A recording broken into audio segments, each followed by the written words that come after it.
ప్రపంచంలో జరిగే ఎన్నో సంఘటనల్లో ఎంపిక చేసిన ఆసక్తికర సంఘటనల విశ్లేషణ సమాహారం ఫోర్సైట్స్ టీవీ విశ్వదర్శన్ కార్యక్రమానికి స్వాగతం.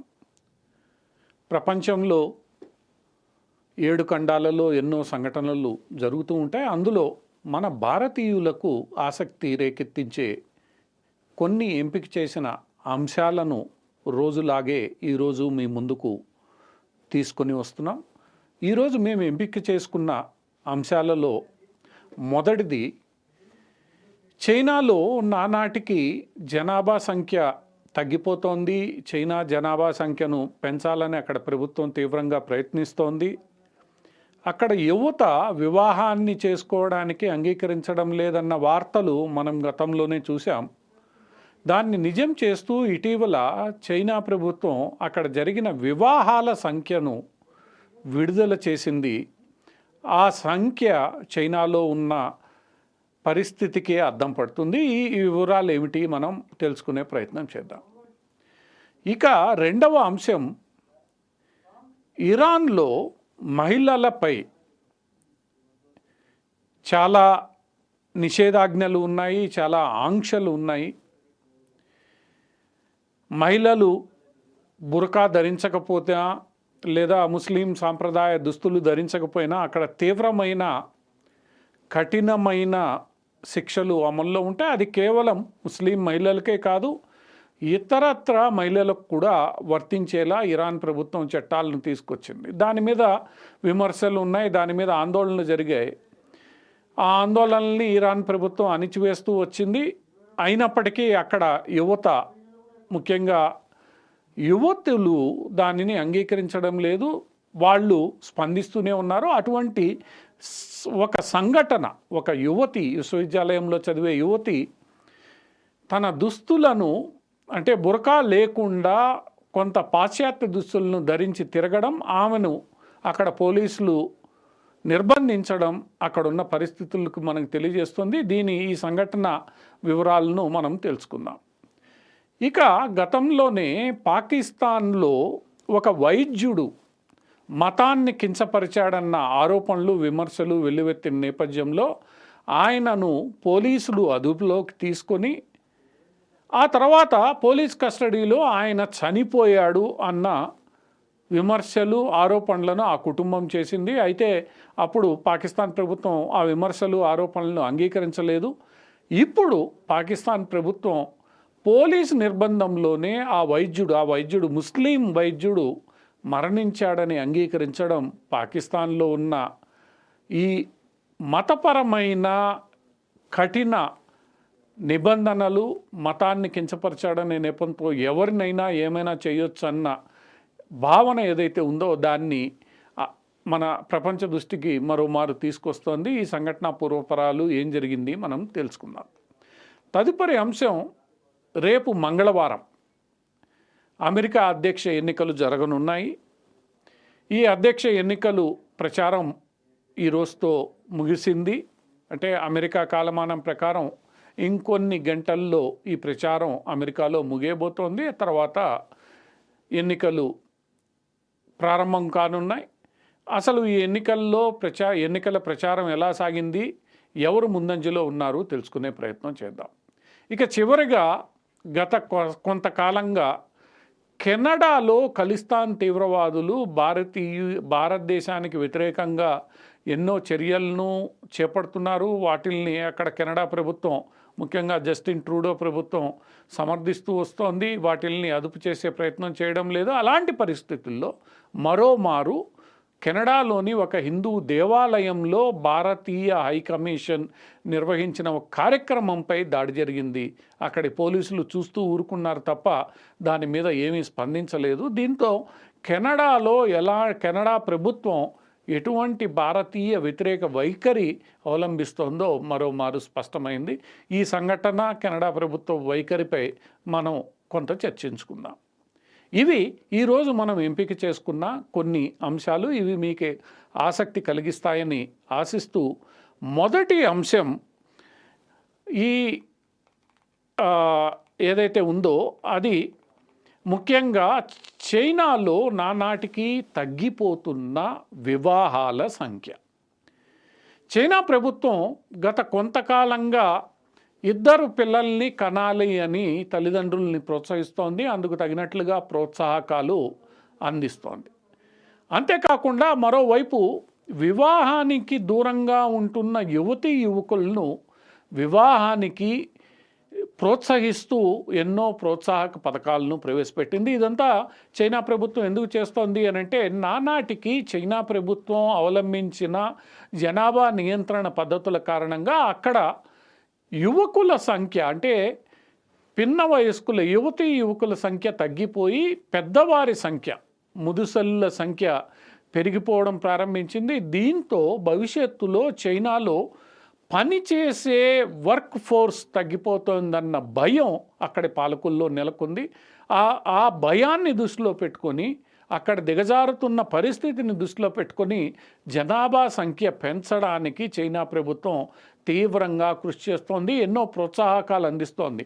ఏ దేశమైతే ఒక పిల్లవాడిని కంటే ప్రోత్సాహకాలు ఇస్తామని ప్రకటించిందో అదే దేశంలో ఈరోజు యువతీ యువకులు వివాహం చేసుకోవాలని, పెళ్ళిళ్ళు చేసుకోవడమే కాకుండా పిల్లల్ని కూడా కనాలని, కంటే అందుకు తగినట్లుగా ప్రోత్సాహకాలు ఇస్తామని ప్రకటించడం గమనించాల్సిన విషయం. భవిష్యత్తులో ఇటువంటి పరిస్థితే భారత్కు కూడా తలెత్తే అవకాశం ఉంది. కాబట్టి చైనాలో ఏం జరుగుతోందో, చైనా ఎలా ఈ సమస్యను అధిగమించే ప్రయత్నం చేస్తోందో మనం అర్థం చేసుకోవాలి.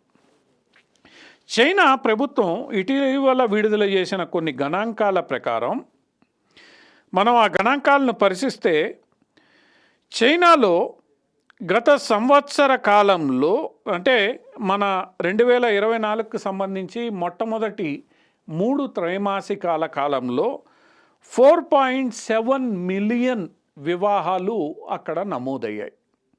4.7 మిలియన్ వివాహాలు అక్కడ వివాహ చట్టం ప్రకారం అక్కడ నమోదయ్యాయి. ఇది గత సంవత్సరం కన్నా 16.6% తగ్గిపోయింది. అంటే గత సంవత్సరం 5,69,000 వివాహాలు నమోదైతే 9 నెలల కాలంలో, ఈసారి 4,74,000,000 వివాహాలు మాత్రమే నమోదయ్యాయి. ఇది దగ్గర 17% తక్కువ. ఈ గణాంకాలు చైనాలో ఇప్పుడు ఉన్న పరిస్థితికి అద్దం పడుతున్నాయి. చైనాలో 2013లో 13 మిలియన్ల కొత్త వివాహాలు నమోదైతే, అంటే ఒక సంవత్సరంలో 2013లో 13 మిలియన్ జంటలు ఒక్కటైతే, అదే 2024కు వచ్చేసరికి 5 మిలియన్ జంటలు కూడా ఒక్కటి కాని పరిస్థితి. అంటే 5 మిలియన్ వివాహాలు కూడా జరగని పరిస్థితి అక్కడ నెలకొంది. దీని పర్యవసానం ఏమిటి? దీని పర్యవసానం వివాహాలు తక్కువ జరిగితే పిల్లలు తగ్గిపోతారు. పిల్లలు తగ్గిపోతే యుక్త వయస్కులు తగ్గిపోతారు. ఎందుకంటే జనాభా ఎప్పటికప్పుడు పెరగాలి, జనాభాలో యుక్త వయస్కులు పెరుగుతూ ఉండాలి అంటే పిల్లలు పుడుతూ ఉండాలి. ఆ పుట్టిన పిల్లలు, ఎందుకంటే పెద్దవాళ్ళు అంటే ఒక తరం ముందుకు వెళ్ళే కొద్దీ రెండవ తరం అదే సమాన స్థాయిలో పుట్టి అదే సమాన స్థాయిలో భర్తీ చేయగలిగితేనే ఆ సమాజం ముందుకు వెళ్తుంది. లేకపోతే ఆ సమాజం ముందుకు వెళ్ళదు. ఆ సమాజం ఒకానొక సందర్భంలో ఆగిపోయే పరిస్థితి, కనుమరుగయ్యే పరిస్థితి కూడా ఏర్పడుతుంది. ఎందుకంటే భవిష్యత్తులో ఆ సముదాయాన్ని కొనసాగించే పిల్లలు లేకుండా పోతారు. కాబట్టి ఇది ప్రపంచంలో అత్యంత కఠినంగా జనాభా నియంత్రణ అమలు చేసిన అన్ని దేశాలు ఇప్పుడు ఎదుర్కొంటున్న సమస్య. గతంలో జపాన్లోనూ ఇదే సమస్య తలెత్తింది. జపాన్లో కూడా ఈరోజు వివాహం చేసుకుంటే చాలురా బాబు అంటూ జపాన్ ప్రభుత్వం యువతీ యువకులకు ఎన్నో ప్రోత్సాహకాలు ఇస్తోంది. అదే పరిస్థితి ఈరోజు చైనాలోనూ తలెత్తింది. ఇటీవల భారతదేశంలోనూ రాబోయే 20 సంవత్సరాల్లో ఈ పరిస్థితి ఉండవచ్చన్న భావనతో ఇక్కడ ఆంధ్రప్రదేశ్ రాష్ట్ర ముఖ్యమంత్రి కూడా పిల్లల్ని కనండి అని పిలిపించే పరిస్థితి ఏర్పడింది. ఈ పరిస్థితి భవిష్యత్తులో భారతదేశంలో ఎలా ఉండబోతోందనడానికి ఈరోజు చైనాలో ఉన్న పరిస్థితి మనకి అర్థం చేస్తుంది, అవగాహన కల్పిస్తుంది. ఈరోజు ఎక్కడైతే 2013లో దగ్గర మనకి 13 మిలియన్ వివాహాలు జరిగాయో అదే 2024లో 5 మిలియన్ వివాహాలు కూడా జరగడం లేదంటే ఎంత తగ్గిపోయాయో చూడండి. కనీసం సగానికన్నా కూడా తక్కువ. అంటే 13 మిలియన్కి 5 మిలియన్కి దగ్గర 30%. అంత వివాహాలు తగ్గిపోవడం అంటే అంత జనాభా తగ్గిపోయే ప్రమాదం ఏర్పడింది. ఒకవేళ వివాహం చేసుకున్న వాళ్ళు కూడా ఒక పిల్లకో పిల్లవాడికో పరిమితం కావడంతో ఆ జనాభా పెరిగే ప్రమాదము లేదు. అది కూడా వద్దనుకునే జంటలు ఈ ఆధునిక కాలంలో పెరిగిపోతూ ఉన్నారు. ఎందుకంటే ఈ జంటలు ఉద్యోగము, డబ్బు సంపాదన వీటన్నిటి మీద పడిపోయి చివరికి పిల్లలు వద్దనుకునే పరిస్థితి. ఒకవేళ పిల్లలు పుట్టినా ఒకళ్ళో ఇద్దరితో ఆగిపోయే పరిస్థితి. ఇద్దరన్నా ఉంటే బాగుంటుందేమో, కనీసం ఒకళ్ళతో ఆగిపోయే పరిస్థితి ఈరోజు మనం మన సముదాయాల్లో మన జనాభాలో చూస్తూ ఉన్నాం. అలాంటి పరిస్థితి ఈరోజు చైనాకు దాపురించింది. చైనా దీనిని అధిగమించడానికి ఎన్నో గట్టి చర్యలు చేపట్టింది. ఈరోజు చైనాలో జరుగుతున్న పరిణామాలు భారతదేశానికి కూడా ఒక హెచ్చరిక. భారతీయ ప్రజలు కూడా ఈ చైనా పరిణామాలను నిశ్చితంగా గమనించి భారత ప్రభుత్వం కూడా అందుకు తగిన చర్యలను ఈరోజే భవిష్యత్తును ఊహించి తీసుకోకపోతే ఈరోజు చైనా ఎదుర్కొంటున్న ప్రమాదాన్ని మనము ఎదుర్కోవచ్చు. ఇది మన భారతీయ సమాజం కూడా గుర్తించాల్సిన ఒక కీలక అంశం. అందుకే ఈ అంశాన్ని మీ ముందుంచే ప్రయత్నం మేము చేస్తున్నాం. ఇక తదుపరి విషయం మనం ఏదైతే విశ్వదర్శన్ కార్యక్రమంలో తీసుకుంటున్నామో అది ఇరాన్లో మహిళల పట్ల ఉన్న నిషేధాజ్ఞలు. ఇరాన్ ఇస్లామిక్ రెవల్యూషన్కి ముందు ఇరాన్ రాచరిక పాలనలో ఉండింది. ఆ రాచరిక పాలనలో ఉన్న ఇరాన్ ఎంతో ఆధునిక సమాజంగా పేరు పడించింది. ఆ రోజుల్లోనే ఆధునికతను ఇరాన్ సంతరించుకుంది. మధ్యప్రాచ్య అంటే గల్ఫ్ రీజియన్లో ఇరాన్ ఎంతో ఆధునిక దేశంగా పేరు గడించింది. ఇరాన్లో పురుషులతో సమానంగా మహిళలు కూడా అన్ని రంగాల్లో రాణించేవాళ్ళు. అలాంటి సమాజంలో ఇస్లామిక్ రెవల్యూషన్ అనేది వచ్చిన తర్వాత నెమ్మదిగా అక్కడి మహిళలపై ఎన్నో ఆంక్షలు విధించడం ప్రారంభమైంది. చివరకు మహిళలు ఆ పని చేయకూడదు, ఈ పని చేయకూడదు, ఇది చదువుకోకూడదు, అది చదువుకోకూడదు అన్న ఆంక్షలతో పాటు మహిళలు ఏది తినాలి, తినకూడదు, ధరించాలి, ధరించకూడదు, ఎలా నడవాలి, నడవకూడదు, నడవడిక ఎలా ఉండాలి అంటే మోరల్ పోలీసింగ్ చేసి మహిళల పట్ల పలు నిషేధాలు, ఆంక్షలు విధించే స్థాయికి ఈరోజు ఇరాన్ దిగజారిపోయింది. అక్కడ మహిళలు బయటికి రావాలి అంటే బుర్కా వేసుకోవడం తప్పనిసరి, తల మీద స్కార్ఫ్ కట్టుకోవడం తప్పనిసరి. ఇవి ఏమీ లేకపోయినా కూడా ఇరాన్లో ఉండే వాలంటరీ మోరల్ పోలీస్ సర్వీస్ అనేది అత్యంత తీవ్రంగా స్పందిస్తుంది. స్పందించడమే కాకుండా వాళ్ళకి వేసే శిక్షలు కూడా చాలా కఠినంగా ఉంటాయి. వాళ్ళు ఎంత కఠినంగా వ్యవహరిస్తారో 2-3 సంవత్సరాల క్రితం అటువంటి మోరల్ పోలీస్ చేతిలో చిక్కిన ఒక యువతి వాళ్ళ కస్టడీలోనే మరణించడం ప్రపంచ దృష్టిని ఆకర్షించింది. అటువంటి పరిస్థితుల్లో టెహ్రాన్ యూనివర్సిటీలో చదువుతున్న ఒక మహిళ ఈరోజు ఈ మహిళలపై విధించిన ఆంక్షలను వ్యతిరేకిస్తూ ఆమె బుర్కా ధరించకుండా, అంటే బుర్కాతో పాటు తలపై స్కార్ఫ్ ధరించకుండా ఈరోజు బహిరంగంగా యూనివర్సిటీలో ఆమె తిరగడం ప్రారంభించారు. ఆమె తిరగడం ప్రారంభించడమే కాకుండా తన సహచరులైన మహిళా విద్యార్థుల్ని కూడా తన యొక్క డిమాండ్ను వినాలని ఆమె వినిపించారు కూడా. అంతే, ఇంకేముంది, ఆ అమ్మాయిని వెంటనే అక్కడ మోరల్ పోలీసులు అరెస్ట్ చేశారు. అరెస్ట్ చేయడమే కాకుండా బలవంతంగా ఆమెని పోలీస్ వాహనంలోకి ఎక్కించుకున్నారు. ఎక్కించుకునే ప్రయత్నంలో ఆమె మీద దాడి చేశారు. ఆమెని ఇష్టం వచ్చినట్లు కొట్టారు, నిర్బంధించి ఆమెని తీసుకొని వెళ్ళారు. మరి ఆమె తీసుకొని వెళ్ళిన ఆమె పరిస్థితి ఏమిటో ఈరోజు బయట ప్రపంచానికి తెలియదు. తల్లిదండ్రులు ఆందోళన చెందుతున్నారు, సహచర విద్యార్థినులు ఆందోళన చెందుతున్నారు. సరే, ఆ యువతి అక్కడ చట్టాల ప్రకారం శిక్ష ఎలా ఉంటుంది ఏంటి మనకు తెలుసు. ఆ శిక్షలు కఠినంగా ఉంటే ఆ యువతి చేసిన ఒక ప్రయత్నాన్ని ఇరాన్ ప్రభుత్వం ఏ స్థాయిలో అణిచివేస్తుందో మనకు తెలుసు. ఇదంతా ఒక ఎత్తైతే ఇది మరోమారు ఇరాన్లో మహిళల పట్ల జరుగుతున్న అకృత్యాలను ప్రపంచ దృష్టికి తీసుకుని వస్తుంది. మతం పేరుతో మహిళల హక్కులను హరించడం, మహిళలకు స్వేచ్ఛ లేకుండా చేయడం, మహిళలపై ఇష్టానుసారం నిషేధాజ్ఞలు విధించడం ముస్లిం ప్రపంచంలో ఎలా ఉంటుందో మనకు అర్థమవుతుంది.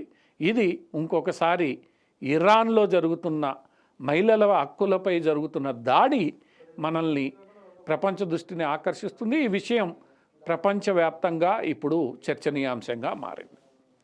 ఈ తదుపరి అంశం మనం ఎంపిక చేసుకున్న అంశం పాకిస్తాన్కు సంబంధించింది.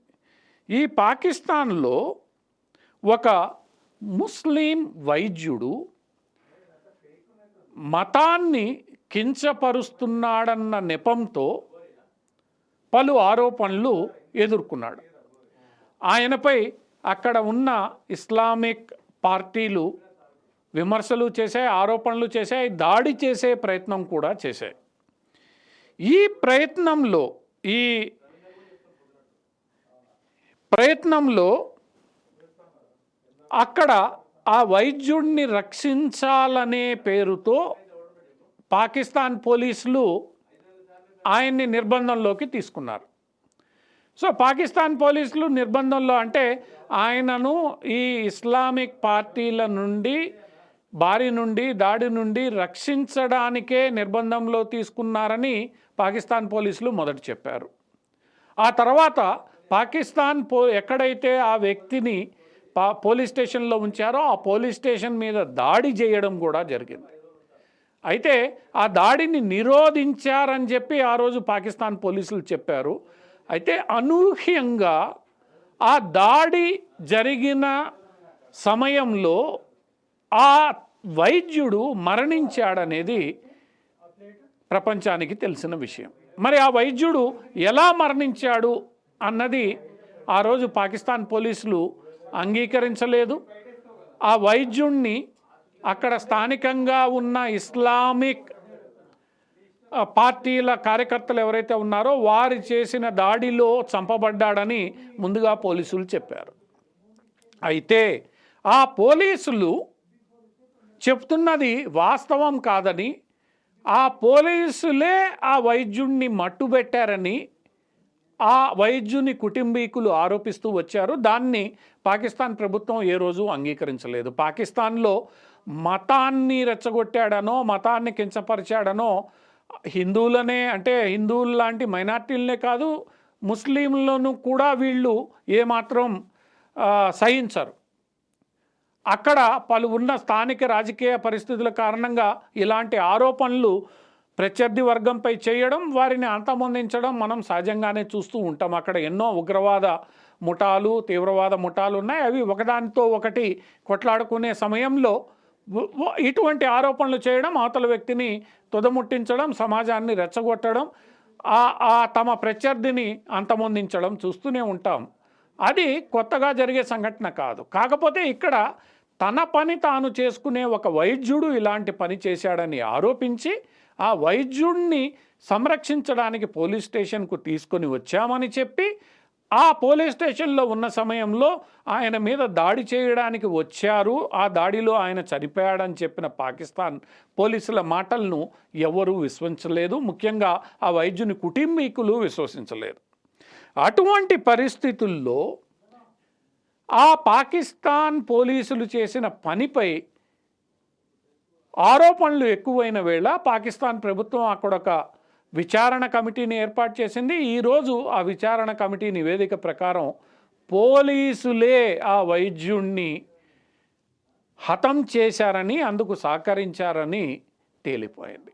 అంటే ఈరోజు పాకిస్తాన్ పోలీసులు కూడా సంరక్షించాల్సిన వ్యక్తుల పట్ల ఎలా వ్యవహరిస్తున్నారు, ముఖ్యంగా మతపరమైన అంశాల్లో ఎలా వ్యవహరిస్తున్నారు, అక్కడ పోలీస్ బలగాలు కూడా ఎలాంటి మతం పేరుతో ఎలాంటి చర్యలకు పాల్పడుతున్నాయి అన్నది మనకి ఇక్కడ అర్థమవుతుంది. పోలీసుల మీదే ప్రజలకు నమ్మకం పోతే భవిష్యత్తులో అక్కడ శాంతి భద్రతల పరిస్థితి ఎలా ఉంటుందో, ముఖ్యంగా మైనారిటీల పరిస్థితి ఎలా ఉంటుందో మనం ఆలోచించుకోవచ్చు, అర్థం చేసుకోవచ్చు. ఏది ఏమైనప్పటికీ పాకిస్తాన్ ప్రభుత్వం భవిష్యత్తులో మైనారిటీలను ఎలా కాపాడలేరు, కనీసం మెజారిటీ ప్రజలు, అది కూడా ఒక వైద్యుడి మీద జరిగిన ఇటువంటి దాడులను కొంత తీవ్రంగా తీసుకుని భవిష్యత్తులో ఇలాంటివి జరగకుండా చూస్తుందని, పాకిస్తాన్ కూడా కొంత సివిలైజ్డ్ సొసైటీగా మారుతుందని ఆశిద్దాం. లేదంటే అందరూ పేర్కొంటున్నట్లు పాకిస్తాన్ కూడా ఎప్పుడు విచ్ఛిన్నమవుతుందో, ఎప్పుడు మరో ఆఫ్ఘనిస్తాన్లా తయారవుతుందో మనం చెప్పలేం. ఇక తదుపరి అంశం, రేపు మంగళవారం జరగబోతున్న అమెరికా అధ్యక్షుడి ఎన్నికలు.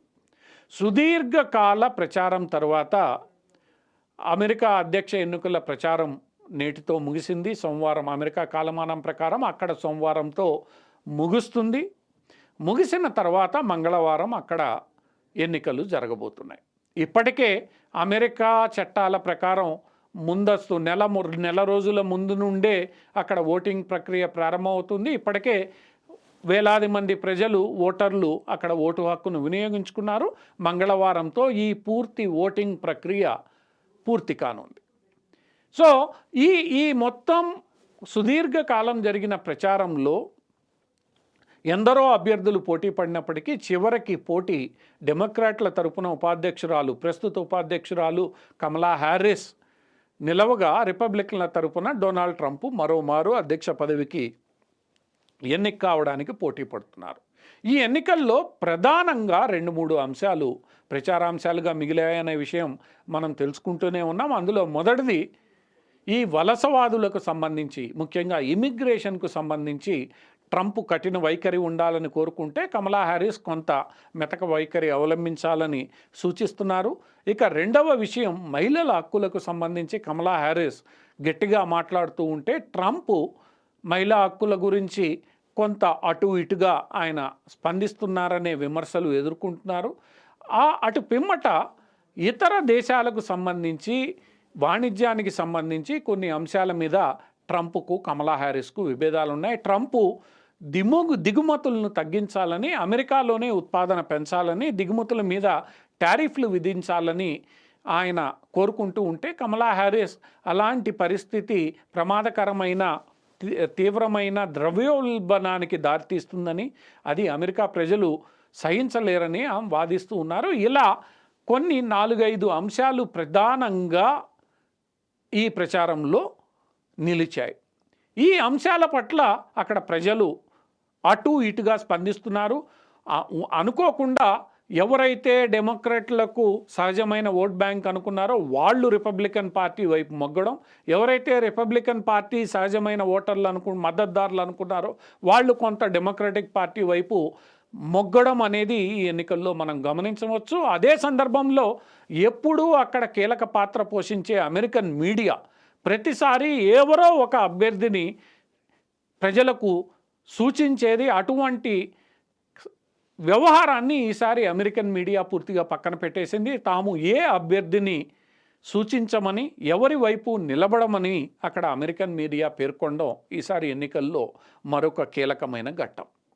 ఇక భారతీయుల విషయానికి వచ్చేసరికి అక్కడ ఎక్కువగా ఉన్నది వలసవాదులు, అంటే ఇమిగ్రేషన్కు వెళ్ళిన వాళ్ళల్లో ఒకటి భారతీయ మూల సంతతికి చెందినవారు, రెండవది ఈ లాటిన్ అమెరికా, మెక్సికో వైపు నుంచి వచ్చిన హిస్పానిక్ కమ్యూనిటీ. ఈ 2 కమ్యూనిటీలు కూడా ఈరోజు అటు ఇటుగా చీలిపోయి ఉన్నాయి. ముఖ్యంగా భారతీయ సంతతికి సంబంధించి వస్తున్న వార్తల ప్రకారం, సర్వేలు చెప్తున్న దాన్ని బట్టి మహిళలు కమలా హ్యారిస్ వైపు మొగ్గుతుంటే పురుషులు ట్రంప్ వైపు మొగ్గుతున్నారని, అంతేకాకుండా ఈ అక్కడ ఉన్న వాణిజ్యవేత్తలు, పెద్ద పెద్ద ధనవంతులు ఈరోజు ట్రంప్ వైపు మొగ్గుతున్నారని, కమ్యూనిస్టు భావాలతో ఉన్న కమలా హ్యారిస్ వాణిజ్యానికి ఇబ్బందులు కలిగించే అవకాశం ఉందని వారు భావిస్తున్నట్లు కూడా సర్వేలు, అక్కడి నుంచి వస్తున్న సమాచారం తెలియజేస్తోంది.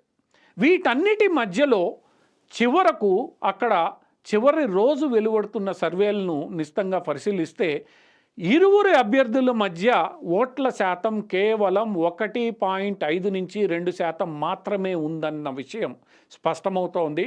అంటే ఇరువురు చాలా గట్టి పోటీ ఇస్తున్నారని, 1.5 లేదా 2% ఓట్లను వాళ్ళు ఈరోజు గెలుపు కోసం పోరాడాల్సిన పరిస్థితి ఏర్పడిందని, అంటే దీన్ని ఒక టైట్ రేస్గా ఎన్నికల విశ్లేషకులు భావిస్తున్నారు. ఈ టైట్ రేస్లో ఎవరు విజయం సాధించనున్నారో రేపు మంగళవారం జరిగే పోలింగు, అటు పిమ్మట కూడా కొంత అధ్యక్ష ఎన్నికలకు ప్రక్రియ అమెరికాలో జరుగుతుంది. ఎందుకంటే మంగళవారం ప్రజలు వేసే ఓట్ల సంఖ్యను బట్టి, ఆ ఓట్లలో అభ్యర్థులు సాధించే ఓట్ల శాతాన్ని బట్టి అక్కడ ఎలక్టోరల్ కాలేజ్ అనేది ఒకటి ఏర్పడుతుంది. ఆ ఎలక్టోరల్ కాలేజీలో ఆ ఓట్ల శాతాన్ని బట్టి ప్రతినిధులు ఉంటారు, వాళ్ళు అధ్యక్షుణ్ణి ఎన్నుకుంటారు. సో రాబోయే కొన్ని రోజుల్లో ఈ మొత్తం ప్రక్రియ ముగియనుంది.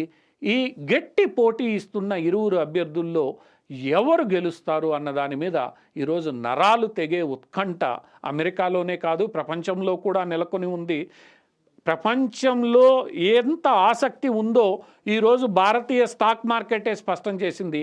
భారతీయ స్టాక్ మార్కెట్ కుప్పకూలడం ఈరోజు అమెరికా ఎన్నికల ఫలితాల ప్రభావం ఎలా ఉండబోతోందన్న ఉత్కంఠను తెలియజేస్తోంది. ఏది ఏమైనప్పటికీ రాబోయే వారం రోజుల్లో ఎవరు అమెరికా అధ్యక్షుడో తేలిపోనుంది.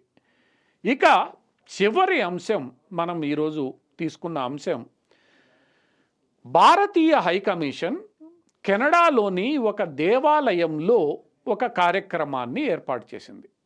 భారతీయ దౌత్య కార్యాలయం ఇలాంటి కార్యక్రమాలను ఏర్పాటు చేయడం అన్ని దేశాల్లో సర్వసాధారణం. ముఖ్యంగా తమ దేశానికి సంబంధించిన సమాజం ఉన్న చోట, అంటే హిందూ సమాజం లేదా భారతీయ సమాజం ఎక్కువగా ఉండే పట్టణాల్లో లేదా ప్రాంతాలలో ఇలాంటి కార్యక్రమాలను ఏదో ఒక వేదికగా భారతీయ దౌత్య కార్యాలయాలు నిర్వహిస్తూ ఉంటాయి. అలాంటి కార్యక్రమాన్నే ఈరోజు కెనడాలోని భారతీయ హైకమిషన్ ఒక దేవాలయంలో, ఎందుకంటే దేవాలయం అంటే అది హిందువులకు సంబంధించింది, హిందువులు అంటే భారతీయులు. సో ఇటువంటి కార్యక్రమాన్ని సహజంగా ఒక దేవాలయంలో ఈరోజు కెనడా హైకమిషన్ నిర్వహించింది. అయితే కెనడాలోని భారతీయ హైకమిషన్ నిర్వహించిన ఈ కార్యక్రమం ఖలిస్తాన్ వాదులకు ఎలాగూ రుచించలేదు. వారు ఈ కార్యక్రమాన్ని అడ్డుకునే ప్రయత్నం చేయడం కాకుండా ఆ కార్యక్రమానికి హాజరైన వారిపై దాడి కూడా చేశారు. అంటే అక్కడ కెనడాలో ఉన్న ఖలిస్తాన్ మద్దతుదారులు ఏ స్థాయిలో భారతీయ వ్యతిరేక వైఖరిని ప్రదర్శిస్తున్నారో మనకు ఈ సంఘటన మరోమారు రుజువు చేస్తుంది. అయితే కెనడాలోని పోలీసులు ఇలాంటి దుస్సంఘటనలు జరిగినప్పుడు అక్కడ భద్రతను ఏర్పాటు చేయాలి. ఇలాంటి దాడులను వాళ్ళు అడ్డుకొని అరికట్టి ఆ కార్యక్రమం సజావుగా జరిగేలా చూడాలి. ఎందుకంటే ఆ కార్యక్రమ నిర్వహణకు సంబంధించిన అనుమతులను వాళ్ళు మంజూరు చేశారు కాబట్టి. అయితే ఖలిస్తాన్ వాదులు ఆ దేవాలయంలో జరిగే కార్యక్రమాన్ని అడ్డుకుంటూ దాడులు చేస్తున్న వేళ కెనడా పోలీసులు మౌనంగా చూస్తూ ఉండిపోయారన్న విమర్శలు ఈరోజు మనకు వినవస్తున్నాయి. వాళ్ళు ఏమాత్రం దాడిని అడ్డుకోకుండా అక్కడ ఉండిపోయారని, ఆ తదుపరి నామమాత్రంగా కేసులు నమోదు చేశారని మనకి సమాచారం వస్తుంది. అంటే దాని అర్థం కెనడా పోలీసులు కూడా అక్కడ కెనడా ప్రభుత్వంలో లేదా కెనడా రాజకీయ పక్షాలు ఎలానైతే భారతీయ వ్యతిరేక వైఖరిని తీసుకున్నాయో దానికి అనుగుణంగానే స్పందిస్తున్నాయి అనేది మనకి తెలిసిన విషయం. దీనిపై భారత ప్రభుత్వం కూడా తీవ్రంగా స్పందించింది. మా దౌత్య సిబ్బందికి కెనడాలో భద్రత లేదనే విషయం మరోమారు స్పష్టమైందని భారత ప్రభుత్వం తెలియజేసింది. దీనిపై కెనడాకు తీవ్ర నిరసన వ్యక్తం చేసింది. ఏది ఏమైనప్పటికీ ఈరోజు కెనడా మరొక పాక్గా, ఖలిస్తాన్ తీవ్రవాదం పేరుతో మరొక పాక్గా మారుతోందనే విషయం స్పష్టమైపోయింది. అక్కడ ఇప్పుడు అధికారంలో ఉన్న రాజకీయ పక్షమే కాకుండా ప్రతిపక్షాలు కూడా కొంత అటు ఇటుగా వ్యవహరిస్తున్నాయని మొన్న కెనడా పార్లమెంట్లో ఏర్పాటు చేసిన దీపావళి సంబరాలు రద్దు కావడమే మనకి తెలియజేస్తోంది. ఈరోజు కెనడాలో ఉన్న అధికార ప్రతిపక్షాలన్నీ అక్కడ స్థానికంగా ఎక్కువగా ఉన్న ఈ ఖలిస్తాన్ మద్దతుదారులను, ముఖ్యంగా సిక్కు సముదాయాన్ని తమ వైపు తిప్పుకోవడానికి ఈరోజు భారత్ పట్ల వ్యతిరేకతను ప్రదర్శిస్తున్నాయనేది సుస్పష్టం. అక్కడ రాబోయే రోజుల్లో భారత్ వ్యతిరేక వైఖరి ఏ స్థాయికి చేరుతుందో అర్థం చేసుకోవచ్చు మనం.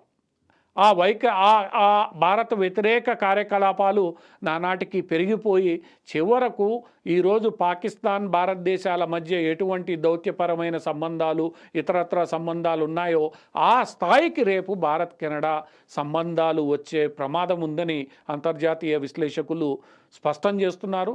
ఏది ఏమైనప్పటికీ కెనడా రాబోయే ప్రమాదాన్ని ఊహించి కొంతమేరైనా విజ్ఞతతో వ్యవహరిస్తే సంబంధాలు బాగుంటాయి. లేదంటే ఈరోజు పాకిస్తాన్తో భారత్కు లేదా చైనాతో భారత్కు ఎలాంటి సంబంధాలు ఉన్నాయో భవిష్యత్తులో పాకిస్తాన్ చైనాల సరసన కెనడా కూడా చేరబడుతుంది. చేరిస్తే ఇబ్బంది పడేది కెనడా ప్రజలు, కెనడా పెట్టుబడిదారులు, కెనడా పరిశ్రమలు. ఇందులో పెద్దగా భారత్కు నష్టం వచ్చేదేమీ లేదు. భారత్ నుండి వెళ్ళే విద్యార్థుల సంఖ్య తగ్గుతుంది. కెనడా విశ్వవిద్యాలయాలు వెలవెలాపోతాయి. కెనడా విశ్వవిద్యాలయాల్లో చదువుకోవడానికి ఎక్కువగా వెళ్ళేది కూడా భారతీయులే కాబట్టి కెనడా భారత్ అలాంటి అతిపెద్ద మార్కెట్ను కోల్పోతుంది. దాంతో కెనడా పరిశ్రమలు, కెనడా వాణిజ్య సంస్థలు నష్టాన్ని చూడాల్సి వస్తుంది. ఇదంతా కూడా సమగ్రంగా ఆలోచించుకొని కెనడాలోని రాజకీయ పక్షాలు విజ్ఞతతో వ్యవహరించాలి. ఎందుకంటే మాల్దీవుల్లో ఏం జరిగిందో మనకి తెలుసు. ఒకప్పటిలాగా భారత్ను బెదిరించే భారత్ కాదు, ఎదురు ఒడ్డి సమాధానం చెప్పే భారత్. నువ్వు చెంప మీద కొడతానంటే నేను 4 తంతాననే భారతదేశం ఇది. అటువంటి దేశంతో గతంలోలా ఆడుకుంటే చూస్తూ భారత్ ఊరుకోదు.